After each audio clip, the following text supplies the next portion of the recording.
चलिए बच्चा लोग देखिए, नेफ्रॉन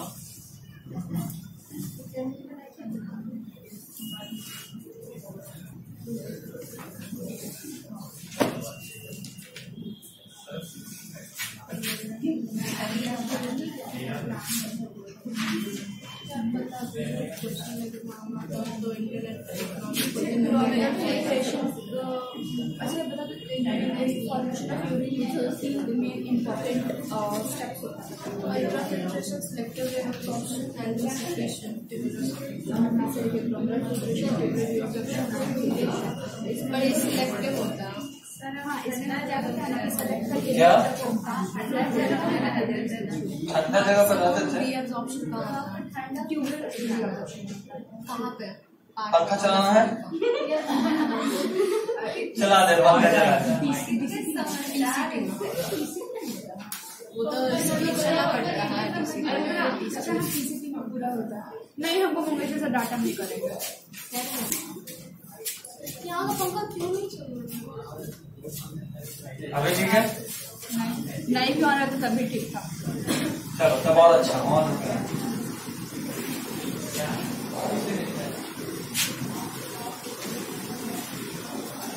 डिफरेंट जो पतला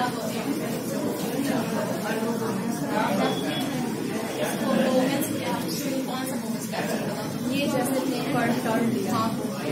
चलिए बच्चा लोग, बिना टाइम वेस्ट किए हुए आप सभी को आज रिपीट करना है। This is nephron. जरा रिमाइंड करते हैं, नेफ्रॉन में ब्लड आया कहाँ से? एफरेंट आर्टरियोल से। Very good. एफरेंट आर्टरियोल से आया, गया किससे? इफरेंट आर्टरियोल से। दोनों के डायमीटर में थोड़ा सा डिफरेंस है। क्या डिफरेंस है? एफरेंट वाला थोड़ा वाइडर है और ये वाला थोड़ा सा नैरोअर ल्यूमेन है। अगर मैं बोलूं वाइडर ल्यूमेन का क्या फंक्शन?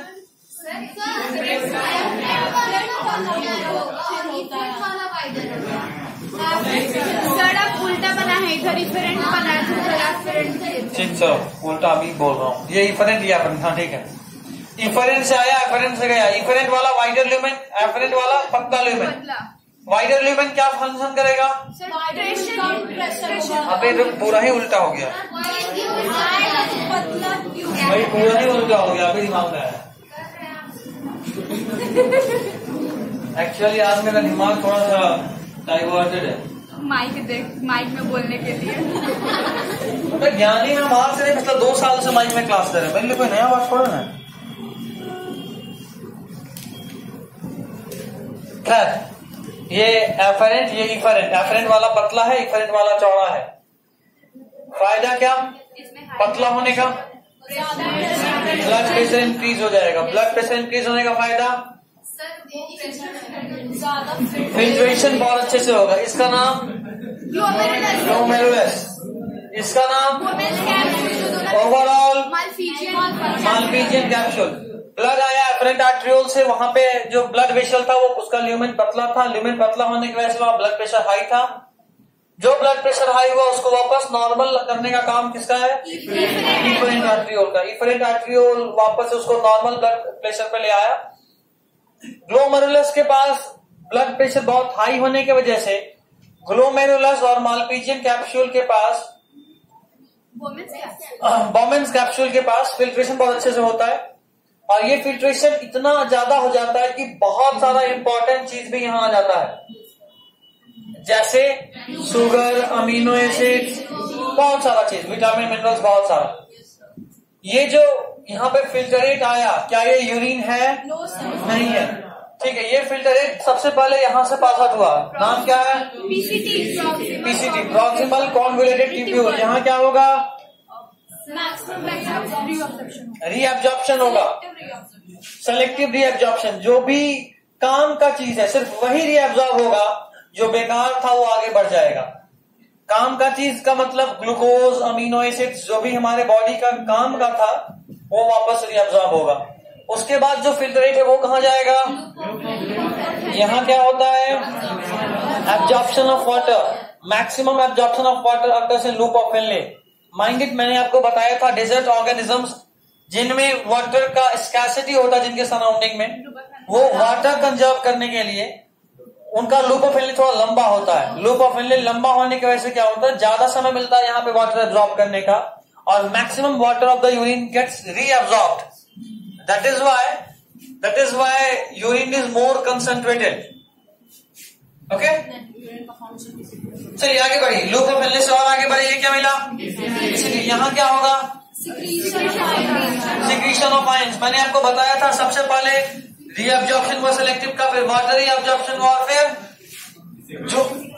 जो भी आयंस थे, जो भी इलेक्ट्रोलाइट थे बॉडी में, मैंने आपको बताया था किडनी का दो काम, ऑस्मोरेगुलेशन और एक्सक्रीशन। किडनी का दो काम, ऑस्मोरेगुलेशन और एक्सक्रीशन। ऑस्मोरेगुलेशन मतलब बॉडी का कंसंट्रेशन को मेंटेन रखना, और एक्सक्रीशन मतलब वेस्ट को बाहर निकालना। वेस्ट को बाहर निकालने वाला आप सभी लोग जानते हैं, किडनी का मेन काम होता है जो भी यूरिया बना उसको बॉडी के बाहर एक्सक्रीट आउट करना। लेकिन हमारे बॉडी में अगर आयरन का कंसंट्रेशन ज्यादा या कम होगा तो उसको मैनेज करने का काम भी किसका है? नेफ्रॉन का। नेफ्रॉन या किडनी ही वो करता है। किडनी का फंक्शनल यूनिट नेफ्रॉन है, ठीक है। तो यहाँ जो ये क्या था? डीसीटी। ये क्या है? डीसीटी। डीसीटी का मेन काम क्या है कि जो भी आयंस एक्स्ट्रा है उसको वापस से इसमें सिक्रीट करा जाता है ताकि बॉडी का आयनिक बैलेंस मेंटेन रहे।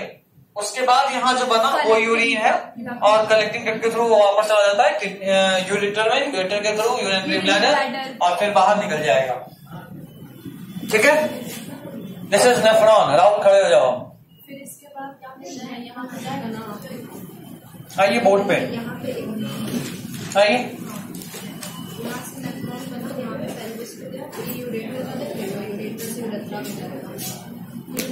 ये पकड़ो मार्कर, पूरा प्रोसेस दोबारा एक्सप्लेन करो जो भी हम किए।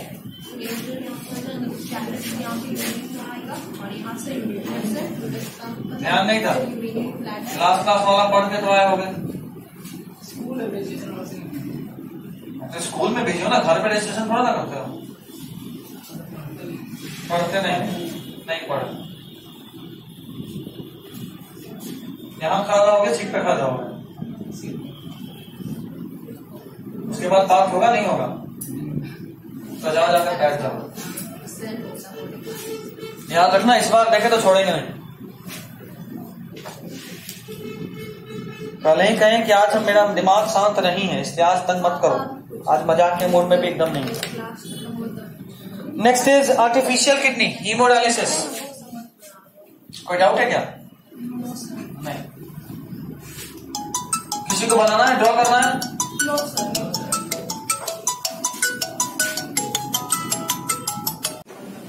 हीमोडायलिसिस।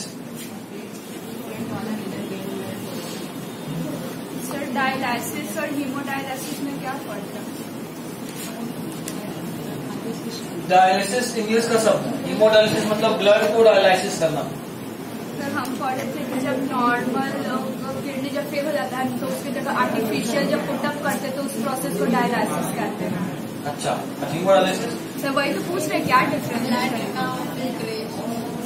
डायलिसिस नॉर्मल चीज है जो तुम अभी बोली, वो हीमोडायलिसिस है। सर हमें एक बुक में साफ साफ वो डेफिनेशन लिखा है, जो बुक हम कल पढ़े थे। एनसीईआरटी हीमोडायलिसिस लिखा है।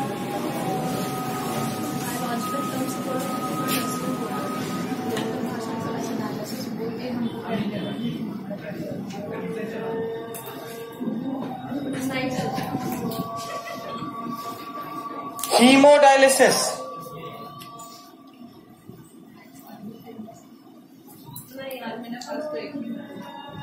अगर सिंपली मैं समझाऊं कि डायलिसिस क्या है तो आप सिंपल वर्ड्स में बोल सकते हो, dialysis means filtration. Dialysis means filtration, और haemodialysis means filtration of blood. ठीक है, अगर मैं जनरली बोलूं what is the use of kidney तो आप क्या बोलोगे? मेन एक्सक्रीटरी ऑर्गन है, फिल्ट्रेशन ऑफ ब्लड।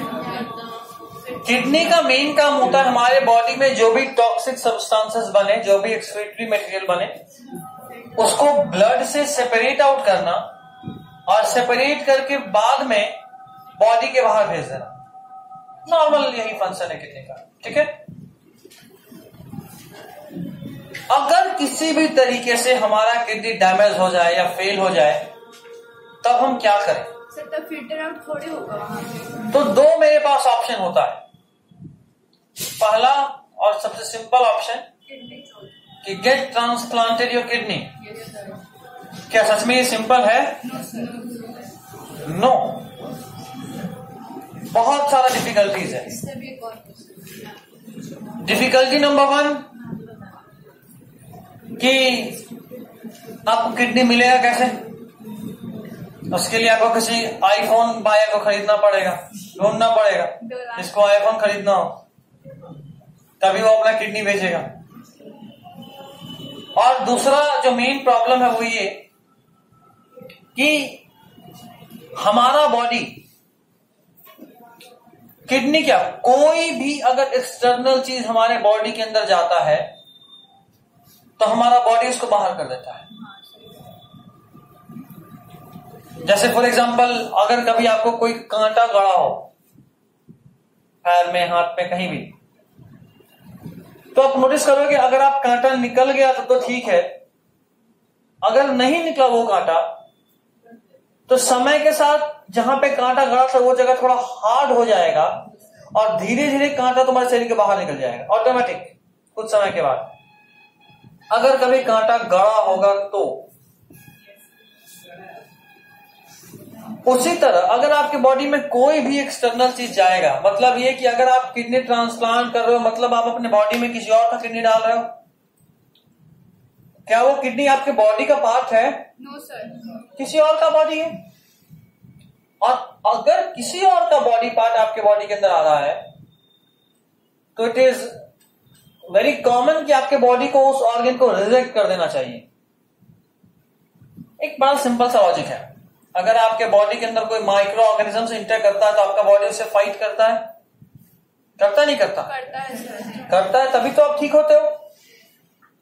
मतलब ये कि your body has an ability to distinguish between self and non self. आपके बॉडी में वो ताकत है, वो एबिलिटी है कि वो पहचान पाए कि कौन सा सेल मेरा अपना है और कौन सा सेल मेरा अपना नहीं है। तभी तो वो पहचानता है कि अच्छा ये जो है वो माइक्रो ऑर्गेनिज्म है, मेरा बॉडी का पार्ट नहीं है। तभी तो पहचान पाता है हमारा बॉडी। Isn't it? कोई दिक्कत? No sir. नहीं। तो जाहिर सी बात है जब हमारे बॉडी में किसी और का किडनी इंटर करा तो हमारा बॉडी उसको पहचान लेगा कि ये मेरा सेल नहीं है। और अगर हमारा बॉडी ये चीज पहचान लेगा कि ये मेरा सेल नहीं है तो बॉडी उसको फॉरेन पार्टिकल की तरह ट्रीट करता है। मतलब वो उसको डिजीज कॉजिंग माइक्रो ऑर्गेनिजम्स की तरह ट्रीट करता है। वो ये नहीं समझता कि ये किडनी है मेरे काम के लिए, वो ये नहीं समझता। वो सिर्फ ये जानता है कि ये सेल मेरा नहीं है और अगर कोई सेल मेरे बॉडी के अंदर मेरा नहीं है, मेरा इम्यून सिस्टम उस पर अटैक करेगा, उसको डिस्ट्रॉय करेगा। ठीक? तो अगर मेरी बॉडी पे किसी और का किडनी आ गया, मेरा बॉडी उसको पहचानेगा, उस पर अटैक करेगा और समय के साथ किडनी को मार देगा। This is called kidney failure, या इसको बोलेंगे किडनी रिजेक्ट कर दिया मेरा body. Rejection of body organ इसी को बोलते हैं। ठीक? सुने होंगे आप, किसी कोई न्यूज़पेपर में अक्सर आता है कि उसका किडनी लगाया गया लेकिन उसका किडनी भी रिजेक्ट हो गया, बॉडी फेल हो गया। ऐसा इसके पीछे हमारा इम्यूनिटी है। अभी यहां पे एक और ये भी तुम सोच सकते हो कि आखिर किडनी ट्रांसप्लांट तो होता है। यस, वही हम भी सोच रहे हैं। होता है ना? Yes yes. ये अलग बात है कि सारा का सारा सक्सेसफुल नहीं होता, कुछ तो होता है। और अगर कुछ भी सक्सेसफुल होता है तो कोई तो रीजन होगा ना, क्योंकि अभी मैं जो बोला वो तो एकदम सही है, मेरा बॉडी पहचानता है, सही बात है। तो फिर आखिर कैसे कोई किडनी बच जाता है? इतना छोटा भी नहीं कि कहीं भी छुप के रह जाएगा, इम्यून सिस्टम को नहीं मिलेगा, बड़ा सा ऑर्गन है। तो किडनी या कोई भी ऑर्गन ट्रांसप्लांट करते वक्त तीन चीज सोच सकते हो तुम। पहला चीज, जो अगर मिल गया तो किडनी फेल नहीं होगा, लेकिन हाईली रेयर और almost impossible to find out, वो है आपका ट्विन। तुम्हारे पास है नहीं है, बहन किडनी दे देगी इस बात का भरोसा है कि है ही नहीं। वो चॉकलेट नहीं देगी, किडनी दूर का बात है। गुड पॉइंट, कोई चॉकलेट नहीं देगी वो, किडनी तो बहुत दूर का बात। खैर तुमको देना हुआ तो नहीं देंगे, नहीं दोगे, दैट्स इट। अभी बराबरी का मुकाबला था। देखो ट्विन भी दो तरह का होता है, मोनोजाइगोटिक ट्विन और डाइजाइगोटिक ट्विन। तुम मोनोजाइगोटिक ट्विन हो। Yes sir. इसका मतलब क्या? अरे बड़ा सिंपल सा लॉजिक है। सर मोनो डाई सही समझ। किसी भी फीमेल बॉडी में, अभी जो बता रहा हूं वो अभी के लिए स्टार्टिंग सेकेंड सेमेस्टर में आपको पढ़ना है, ह्यूमन रिप्रोडक्शन में, ठीक है। किसी भी फीमेल बॉडी में मेंस्ट्रुअल साइकिल आप सभी लोग जानते हैं ना? Yes sir. What is menstrual cycle? The shedding of the uterus wall. Uterus wall ही सेट हो जाता है? No sir. Uterine lining of blood. Yes sir. Uterus पे ब्लड का लाइनिंग बनता है, वो सेट होता है। खैर ये तुम्हारा ओवरी हो गया। किसी फीमेल में कितना ओवरी, एक या दो? दो। और आप सभी जानते हैं कि जो मेंस्ट्रुअल साइकिल होता है हर मंथ फीमेल में एक रिलीज होता है। हर मंथ किसी फीमेल में, फीमेल मतलब एडोलेसेंट फीमेल, बच्ची नहीं और मेनोपॉज के बाद की वोमेन नहीं, एक रिलीज होता है। और खास बात यह है कि ये एग कहां से रिलीज होगा? ये पर मंथ अल्टरनेट ओवरी से रिलीज होता है। मतलब मान लो पहले मंथ किसी फीमेल में इस ओवरी से एक एग रिलीज हुआ था, तो इससे नहीं होगा। और ठीक अगले मंथ इस वाले ओवरी से रिलीज नहीं होगा, इस ओवरी से रिलीज होगा। ठीक, मतलब पर मेंस्ट्रुअल साइकिल किसी फीमेल में कितना एग रिलीज होगा? एक ही होगा, दो नहीं होगा। अभी बताया ना, मान लो एक मंथ में इससे होगा तो इससे नहीं होगा, अगले मंथ में इससे होगा, फिर अगले मंथ में इससे होगा, अल्टरनेटली। मान लो जनवरी में लेफ्ट ओवरी से आया था, फिर में राइट ओवरी से आएगा, मार्च में फिर लेफ्ट ओवरी से, अप्रैल में फिर राइट ओवरी से, इस तरह से अल्टरनेटली होता है। ठीक, मतलब भले ही ओवरी दो हो, बट पर मंथ फीमेल में एक का नंबर कितना होता है? 1। ये नॉर्मल केस है। और अगर मेटिंग हुआ तो कितना स्पर्म जाएगा? मिलियंस, बिल्कुल मिलियंस ऑफ स्पर्म रिलीज होता है।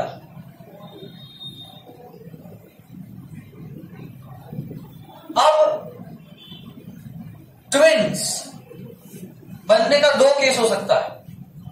केस नंबर 1 जो तुम्हारा दिमाग बहुत अच्छे से समझ सकता है वो ये कि गलती से एब्नॉर्मली किसी एक साइकिल में किसी फीमेल के अंदर दोनों ओवरी से एक आ गया, तो कितना एक? दो एक। यहां से तो मिलियंस ऑफ स्पर्म हमेशा जा रहा है।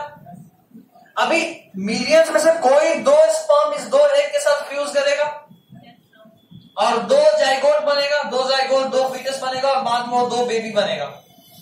कोई दिक्कत नहीं। अच्छा, ये एक जो होगा ये क्या होगा? 22 + X, ये समझ में आ रहा है सबको? Chromosome number. फीमेल हमेशा 44 + XX होती है, मेल हमेशा 44 + XY होता है। फीमेल गैमेट हमेशा 22 + X होगा। स्पर्म दो तरह का हो सकता है,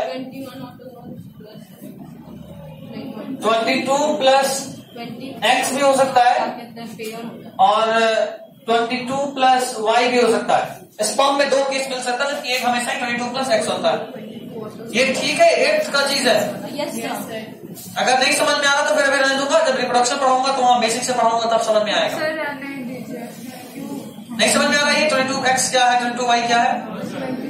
कितनों को समझ में नहीं आ रहा है? ठीक है। अभी 22XY में नहीं जाता, सिंपल सा बात, सिंपली, ज्यादा जेनेटिक्स में भी नहीं पूछ रहा हूं। ये दो स्पर्म दो एग से फ्यूज करा और दो बेबी बना। ठीक, अभी स्पर्म चूंकि अलग अलग है तो जो दो बेबी बनेगा उसका जेंडर अलग अलग हो सकता है। समझ रहे बात?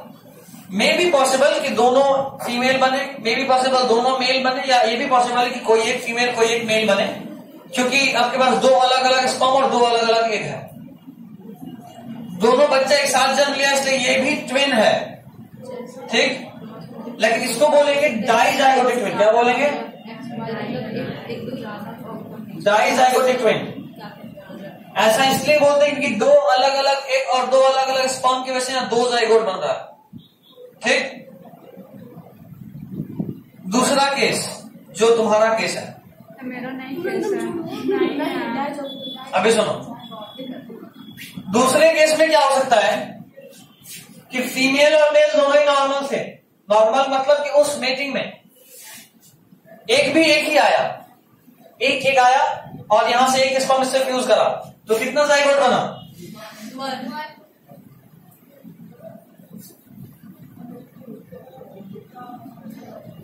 एक जाइगोट बना। अब जब ये जाइगोट इम्प्लांट होने वाला होगा ना यूट्रस में, इम्प्लांटेशन के बाद असल में ये एक मेम्ब्रेन से कवर्ड होता है, तो इम्प्लांटेशन होने के बाद एक बाहर निकलता है क्योंकि अब उसको ग्रो करना है। तो जब इस जाइगोट बाहर निकल रहा होता है तो कुछ इस तरह का स्ट्रक्चर बनता है। देखो एक छोटा सा ओपनिंग है, अंदर का जो मांस है वो बाहर निकल रहा है, कुछ ऐसा एट लाइक स्ट्रक्चर लग रहा है, एट लाइक स्ट्रक्चर। अभी अगर बाई चांस से यहां से ब्रेक हो गया, अच्छा एक मिनट वापस से, कितना एक था? वन। स्पर्म भी एक ही था, यस सर। तो फ्यूज करा तो जो भी बना एक जाइगोट बना। हो सकता है ये जाइगोट मेल हो सकता है ये जाइगोट फीमेल हो, कुछ भी हो, जो भी एक है।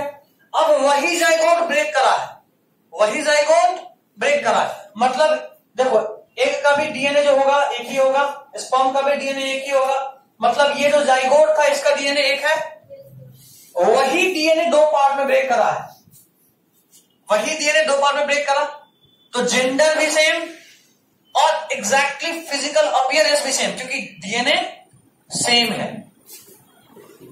नॉर्मल केस में जो सिबलिंग्स होते हैं, एक बार में एक बच्चा जन्म लिया, अगली बार में कोई दूसरा बच्चा जन्म लिया, तो इसमें क्या होगा, स्पर्म भी अलग है और एक भी अलग है, तो डीएनए में स्लाइट वेरिएशन होगा। इसलिए हम लोग अपने भाई बहन की तरह तो दिखते हैं, एग्जैक्टली उसकी तरह नहीं दिखते। हम लोग उसके सिमिलर होते हैं, सिबलिंग्स के आइडेंटिकल नहीं होते।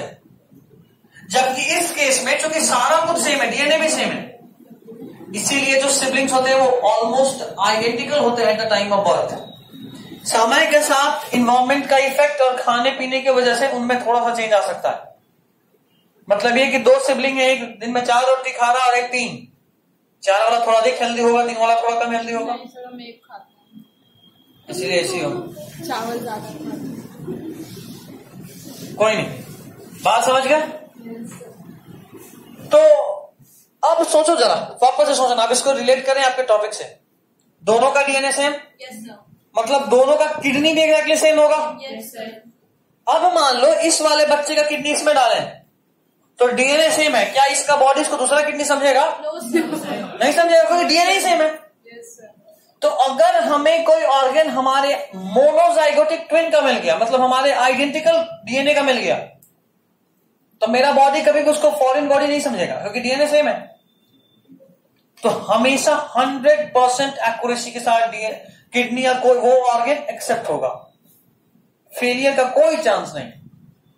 समझे बात? सर मतलब किडनी ट्रांसप्लांटेशन जो है सक्सेसफुल तभी होता है जब किसी का डीएनए सेम होता है, मतलब सेम किडनी जिसका लिए जरूरी नहीं है, और भी केसेस है, लेकिन ये 100% सक्सेसफुल, क्योंकि एग्जैक्टली सेम डीएनए। दूसरा केस मान लो अब सबके पास जुड़वा तो है नहीं, है ना, ऐसा तो है नहीं कि जिसका भी किडनी खराब हो तो सब कोई ना कोई जुड़वा अवेलेबल है, ऐसा तो है नहीं।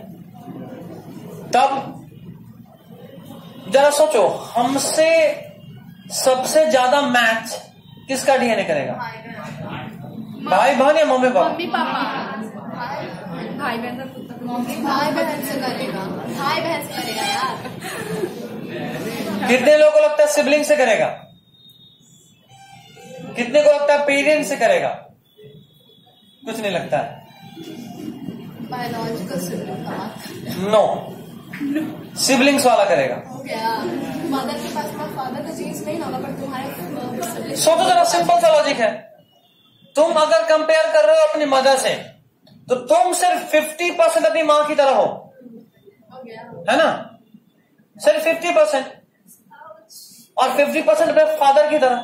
तो अगर फादर से भी लोगे तभी 50% ही मैच करेगा, मदर से लोगे तभी 50% ही मैच करेगा। यही होगा ना? अपने भाई बहन में सोचो, उस तुम्हारे भाई या बहन में भी 50% तुम्हारी माँ का, 50% तुम्हारे पापा का गया हुआ है। एक ना डीएनए, बाकी दोस्त सबके बिहेवियर और थोड़ा मोड़ा सा चेंज होगा जो हर बार होता है। तो 50% से तो ज्यादा ही मैच करेगा। 70 करे, 80 करे, 90 करे, लेकिन 50 से तो ज्यादा ही करेगा मैच। तो अगर क्लोज सिबलिंग नहीं, मतलब अगर आइडेंटिकल ट्विन नहीं है, मोनोजाइगोटिक ट्विन, तो कॉन्टैक्ट सिबलिंग नहीं हुआ उससे, तो फिर सिबलिंग भी नहीं, तुम अकेलौते हो। तब मम्मी पापा कम से कम 50% तो मिलेगा।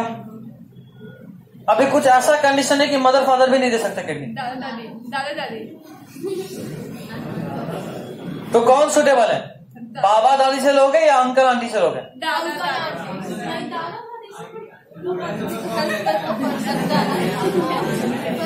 हाँ, यंग का लेंगे अंकल आंटी से।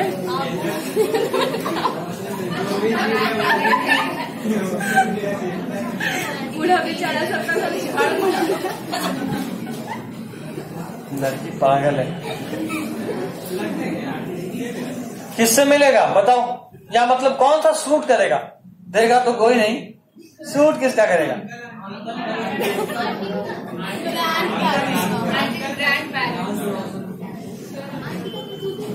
या तो तुम्हारे चाचा या बुआ का सूट करेगा, या तुम्हारे मामा या मौसी लोग का सूट करेगा। सब बात बराबर हो जाएगा। क्यों? भाई बहन है सब।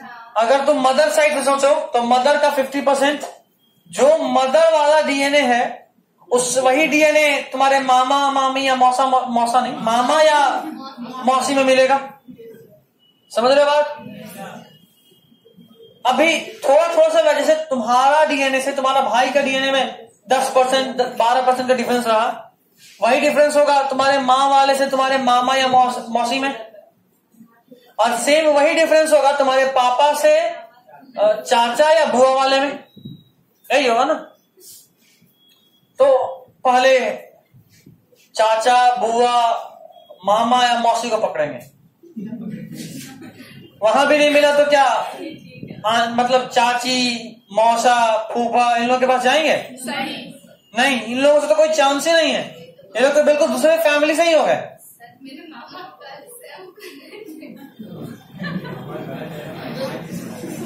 ठीक है, उसके बाद बाबा दादी या नाना नानी। वो सब तो बूढ़े हैं सर, उन लोग से क्या लेंगे? खराब के देंगे।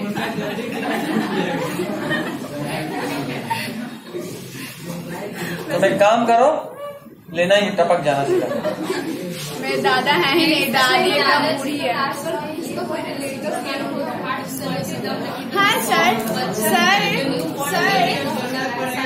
कोई बच्चा अडॉप्टेड है तो उसके इसमें किससे लेगा? कोई रिलेटिव ही नहीं है उसका, तो मुश्किल है। तुम वो नहीं ना हो फिर? नहीं, मेरा भाई है, मेरी बहन है, सब अडॉप्टेड है, हम नहीं है। क्या? खैर, अब मेरा अगला क्वेश्चन। अभी के टाइम में घोर कलयुग है भाई। 90% केस में कोई आपको किडनी देने वाला नहीं। 99 सर, अपना भी 9% जोड़ ली। तो फिर जब कोई किडनी देने को राजी होता ही नहीं, तो आखिर ट्रांसप्लांट होता कैसे है? अब्दुल सर देते होंगे। तो अपना किडनी फेल करा, हम देते हैं दोनों, लेकिन फेल करा एक फेल कराएंगे देने, एक कराएंगे दोनों नहीं। हाँ, आर्टिफिशियल किसी के बोल, अरे मतलब हम लोग क्या करते हैं कि नॉर्मल पॉपुलेशन में ढूंढते हैं, क्योंकि देखो हम सबके एंसेस्टर तो कॉमन थे। हम लोग ढूंढते हैं कोई भी अनजान आदमी, अगर उससे पहले किडनी मैच करा के देखते हैं। अगर मैच हो गया, हाँ, डेथ के कुछ समय बाद तक किडनी लिविंग होता है और होता है ट्रांसप्लांटेशन। ऐसा हो चुका है, बहुत हो चुका है।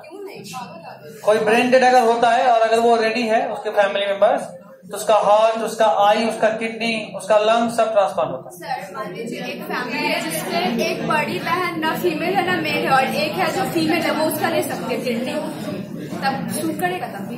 बिल्कुल, डीएनए का बात सेम है। Yes sir. एक मिनट, नहीं करेगा, क्योंकि उसका सेक्स ऑर्गन से क्या लेना देना। किडनी तो अलग ही ऑटोसोमल टिश्यू है। खैर, अभी सुनो, तो हम लोग रैंडमली किसी का भी किडनी मैच कराते हैं। अगर मैच कर गया तो उसका किडनी ट्रांसप्लांट कर लेते हैं। अब सवाल ये उठता है कि सर, जब इतना अभी कहानी किस्सा पढ़ लिया कि भाई पहले जुड़वा भाई बहन होना चाहिए, फिर अपना भाई बहन, फिर अंकल, बुआ, मामा, मौसी, इन लोगों से इतना इतना ढूंढ लिया। जब जितना दूरी बढ़ रहा है किडनी फेल होने का चांस उतना बढ़ रहा है। आप बोल रहे हैं किसी भी अनजान आदमी से किडनी ले ले मैच कराकर। ऐसा होता है, और जब ऐसा होता है तो जो पेशेंट होता है उसको एक जीवन भर एक दवा खाना होता है। उसका नाम है साइक्लोस्पोरिन। ये एक इम्यूनो सप्रेसेंट है, आपके इम्यून सिस्टम को दबा देगा। मतलब कि आपका बॉडी सेल जो पहचान लेता था कि ये मेरा सेल है या नहीं है, अब उसको पहचानने उतना अच्छे से नहीं दे रहा। बेचारे को कंफ्यूज कर दिया गया। तो वो आपको कंफ्यूज कर दिया आपने अपनी इम्यूनिटी को। अब आपका इम्यून सिस्टम जब तक श्योर नहीं होगा कि ये फॉरेन पार्टिकल है, तब तक अटैक करेगा नहीं। तब कोई भी जो कोविड में सबसे पहले वही इंसान, बिल्कुल, तभी तो बोल रहे थे किडनी वाले, हार्ट वाले सबसे पहले टपकने वाले हैं। इसीलिए बोल रहे थे। सुमन बायोटेक। अच्छा, ठीक है, समझ। खैर, तो ये इशू है, बहुत बड़ा इशू है।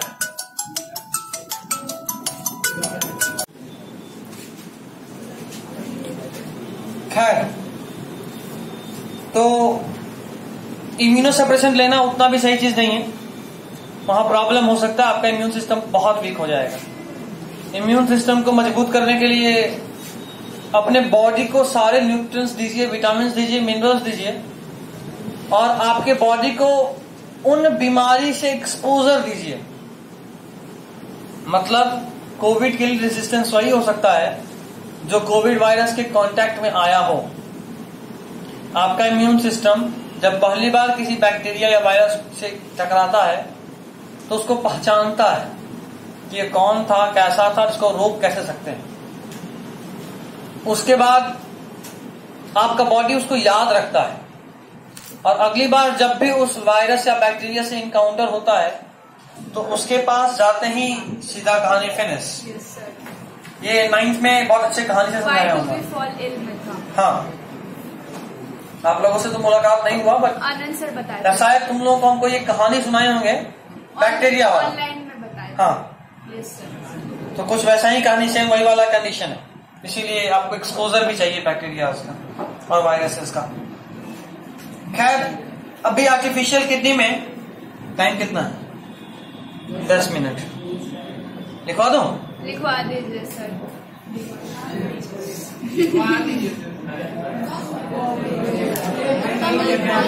चलो, आज के लिए इतना ही छोड़ रहा हूँ, ताकि आप अगले क्लास में इसको खत्म करूंगा और वेडनेसडे को आपका टेस्ट हो जाएगा।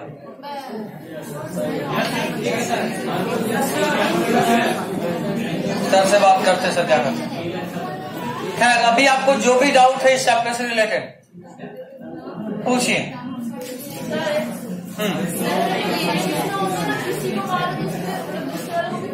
वापस बोलो।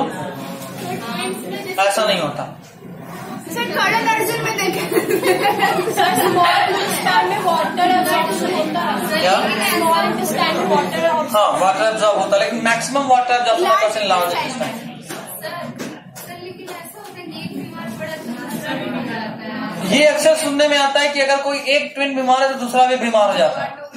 इसका कारण ये है कि दोनों का डीएनए सेम था, दोनों का इम्यून सिस्टम सेम है, और दोनों भाई है या बहन है तो आसपास ही रहेगा। तो अगर कोई बैक्टीरिया एक को इन्फेक्ट कर दे रहा है तो दूसरा वाला कैसे बच पाएगा? दोनों का इम्यून सिस्टम तो सेम ही है। सर तो फिल्म में दिखा एक हंसता दूसरा भी हंसना शुरू कर तुम तो हो वही ट्विन। नहीं ऐसा कुछ नहीं, हम लोग ट्विन नहीं है सर, तब से आपको बोल रहे हैं, बस फेस सारा चीज अपीयरेंस मिलता है। तो ट्विन नहीं हो? नहीं है सर तभी आप लोग। कौन बड़ा है? वो बड़ी है। कितना? 1 या 1.5 साल बड़ी है। हाँ इतना डिफरेंस होने के बाद इतना सिमिलैरिटी? हाँ सर। क्या बात, तब ट्विन नहीं होगा। तब से मतलब से ये भी बोल रही, आप ही बोले जा रहे हैं क्या? ये किडनी है, ये ब्लड लेकर आएगा, तो ब्लड लेकर आया, इसके अंदर नेफ्रॉन है, नेफ्रॉन उसको फिल्टर करा, फिल्टर करने के बाद जो यूरिन बना वो यूरेटर के थ्रू यूरिनरी ब्लैडर में गया, यहाँ से यूरेथ्रा के थ्रू बाहर निकल गया। सर एक क्वेश्चन सर, जो इंफीरियर में ना कागज से डीऑक्सीडेटेड ब्लड आता है वो ग्रेविटेशनल पुल के अगेंस्ट कैसे वेन्स के थ्रू? इंफीरियर वेना का अच्छा, वो ग्रेविटेशनल पुल एक ऐसा पाइपलाइन है, ठीक है, देखो यहाँ से ब्लड नीचे आ रहा है, तो अगर यहाँ से हम लगातार ब्लड फेंकेंगे तो क्या यहाँ से ऊपर नहीं जाएगा? तो वेन और आर्टरी दोनों तो लिंक नहीं है कैपिलरी से, यहाँ से ब्लड लगातार जा रहा है तो यहाँ से प्रेशर बनते बनते ऊपर नहीं उठेगा, ऐसे ही जाता है। सर फिर भी सर हम लोग पढ़े हैं कि कोई भी न्यूटन लॉ में भी सबको ग्रेविटेशन में कोई भी नीचे अपनी तरफ उसको खींचता है सर, लेकिन क्या हो सर क्या सर ये वहाँ पे रोटा से प्रेशर बना ना, तो वहाँ पे जाके ऊपर प्रेशर देगा ना, वो इफेक्ट कर देगा। क्लास 9th में फ्लूइड्स वाले चैप्टर में एक पढ़ना था थ्योरी कि अगर किसी फ्लूइड में आप कहीं भी प्रेशर लगाते हो तो वही प्रेशर इक्वली हर डायरेक्शन में डिस्ट्रीब्यूटेड होता है। तो अगर आप यहाँ पे प्रेशर लगाओगे तो क्या यहाँ डिस्ट्रीब्यूटेड नहीं होगा, ऊपर जाएगा? सर वेन्स में वैल्व होता है? हाँ होता है, इसको असिस्ट करता है ताकि जब नीचे गिरे जब भी आप फ्लो ऑफ ब्लड को प्रिवेंट करता है। हार्ट लगातार प्रेशर नहीं देता, एक बार प्रेशर दिया फिर रुकेगा, तो जब रुकेगा तब तो ये ब्लड वापस नीचे आ जाएगा। जैसे ही हार्ट रुका ये वाल्व बंद हो गया, ब्लड वहीं के वहीं रुक गया। सर एट्रियोल्स में हम कंस्ट्रिक्शन दे लगातार दबाव दे रहे हैं, तब फिर क्या होगा? फिर भी बढ़ेगा। अच्छा घटेगा कब तक? जब फैलाएंगे। चलिए पीछे से कोई डाउट नहीं, क्या खड़े हो जाओ। हाँ तुम ही कभी कुछ बोले थे, खड़े हो।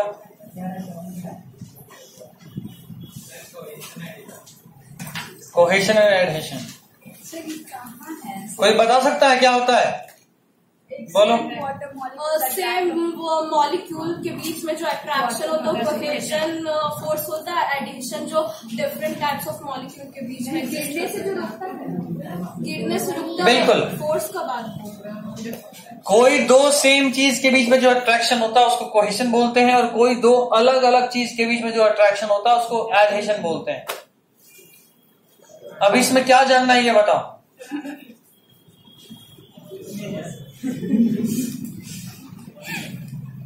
कोई एक्सप्लेन कर सकता है पूरा थ्योरी? तुम लोग लेक्चर यूट्यूब से देखकर रिवाइज करते हो? नहीं, दिखाते बस वो पढ़ते हैं। हर 2 बार के बाद, मतलब एक बार आप क्लास में पढ़े उसके बाद 2 बार कॉपी से रिवाइज कर लिए, जितना भी समय बात करो, 1 महीना 2 महीना जितना भी समय के बाद, उसके बाद एक बार वीडियो फिर से जरूर देख लो। और इस बार वीडियो देखने में ज्यादा टाइम नहीं लगेगा क्योंकि लिखना नहीं है, सिर्फ सुनना है, लिखा हुआ तो तेरी कॉपी में है ही। जब एक बार सुनते हो ना तो ज्यादा याद रहता है, सुना हुआ चीज ज्यादा याद रहता है, इसलिए एक बार वीडियो में जाकर देखा करो। यूट्यूब पे सारा रिकॉर्ड हम क्यों करते हैं फालतू का? एक तो इतना नेट बर्बाद करना, फोन का स्पेस, मेहनत, बैटरी, सब कुछ बर्बाद होता है, तो मेक यूज ऑफ इट ना। मैंने इसलिए रिकॉर्ड करा है कि आपको बाद में जब भी दिक्कत हो आप देख सको। आप देखोगे नहीं फिर क्या फायदा? जो भी लोग एब्सेंट करते हैं क्या उसके बाद वो देखते लेक्चर? कितने लोग एब्सेंट होने के बाद लेक्चर देखे हो यूट्यूब से? आपके खौफ एब्सेंट कौन करता है जल्दी? ठीक। सर ओपेरकुलम का स्ट्रक्चर कैसा होता है?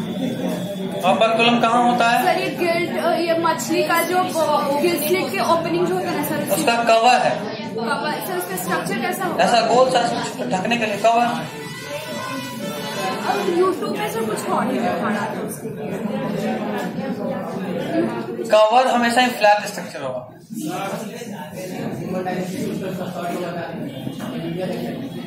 वीडियो देख, ज्यादा फायदा करेगा। शॉर्ट कुछ नहीं होता, शॉर्ट बोलूंगा कुछ ना कुछ छूटेगा। देखो तो पूरा देखो। और कोई डाउट है किसी का? फाइनल पूछ रहा हूँ, कोई डाउट? क्रेब साइकिल में फिर फंस गए। एक बार बताया था ना सर? नहीं बताया। अच्छा कोई नहीं, अब तो चैप्टर खत्म हो ही जाएगा। उसके बाद वेंसडे को याद दिलाना, उस दिन बताऊंगा। सर एटीपी वाटर को यूज करके बनता है। हाँ, हाइड्रोलाइसिस का मतलब होता है break down of any substance using water. तो अगर हाइड्रोलाइसिस ऑफ एटीपी बोला मीन्स की यूजिंग वाटर। सर बहुत सारा क्वेश्चन एनसीईआरटी से निकाले हैं। कौन? बहुत सारा निकला क्वेश्चन, एक एक लाइन पढ़ने। चलिए, this is all for today. Make sure कि आप यूट्यूब से भी रिवाइज करें।